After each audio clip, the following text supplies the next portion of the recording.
तो इस वक्त की बड़ी खबर इजराइल ईरान युद्ध को लेकर, जहां पर अब इस मामले में चीन की एंट्री होती नजर आ रही है। चीन ने बड़ा बयान दिया है, अमेरिका को कहीं न कहीं चेतावनी देते हुए कहा है कि ताकत का इस्तेमाल ना करे अमेरिका। तो चीन का ये बड़ा बयान इजराइल और ईरान की जंग जो हो रही है उसे लेकर चीन की तरफ से ये बयान दिया गया है। चीन ने इस पूरे मामले पर अब अपना रुख साफ करते हुए कई सारी बातें कही हैं। ऐसे मौके पर चीन का ये बयान सामने आया है जब माना जा रहा था कि अमेरिका ईरान पर हमला कर सकता है और ऐसे में रूस और चीन इस पूरे मामले पर चुप क्यों हैं।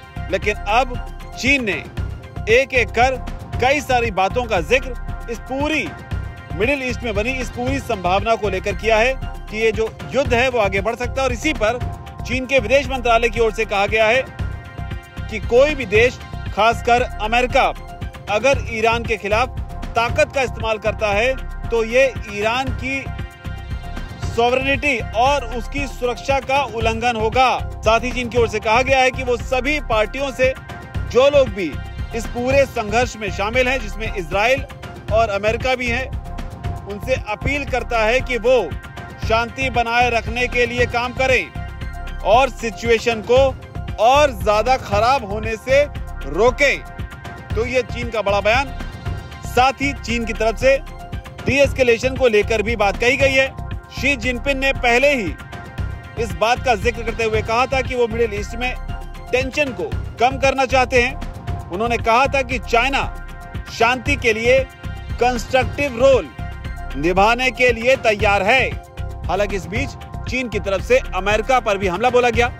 बिना नाम लिए, अमेरिका का बिना नाम लिए चीन ने कहा कि जो देश इजराइल पर असर डाल सकते हैं उन्हें टेंशन कम करने के लिए जल्दी कदम उठाने चाहिए। तो कहीं ना कहीं चीन ने यह इशारा किया है कि अमेरिका को इजराइल पर लगाम लगानी चाहिए।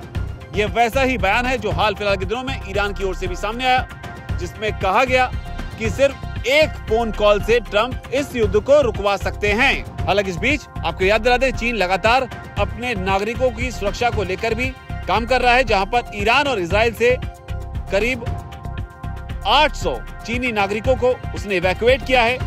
भारत ने भी अपने नागरिकों को ऑपरेशन सिंधु के तहत इवैक्यूएट किया है। और इस इवैक्यूएशन के बीच चीन की तरफ से अपील की गई है कि शांति का रास्ता जो है वो अपनाना चाहिए और डिप्लोमेसी के जरिए इस पूरे विवाद का हल जो है वो निकाला जाना चाहिए। लेकिन जो बड़ी बात है वो ये है कि अमेरिका ताकत का इस्तेमाल ना करे। ये बात चीन की तरफ से कही गई है एक ऐसे मौके पर जब ये माना जा रहा था कि अमेरिका जो न्यूक्लियर फैसिलिटी है ईरान में, अंडरग्राउंड सीक्रेट न्यूक्लियर फैसिलिटी, उसको अपने बॉम्बर के जरिए उड़ा सकता है। तो इस तरह की बात निकलकर सामने आ रही है। लेकिन हालांकि इस बीच चीन की रशिया से भी बात हुई है। अब देखना होगा रूस और चीन मिलकर क्या इस पूरे संघर्ष में कोई रोल प्ले कर सकते हैं। इस पर हमारी भी नजर होगी। इस पूरे विवाद पर आपकी क्या राय है, कमेंट सेक्शन में जरूर लिखें। धन्यवाद।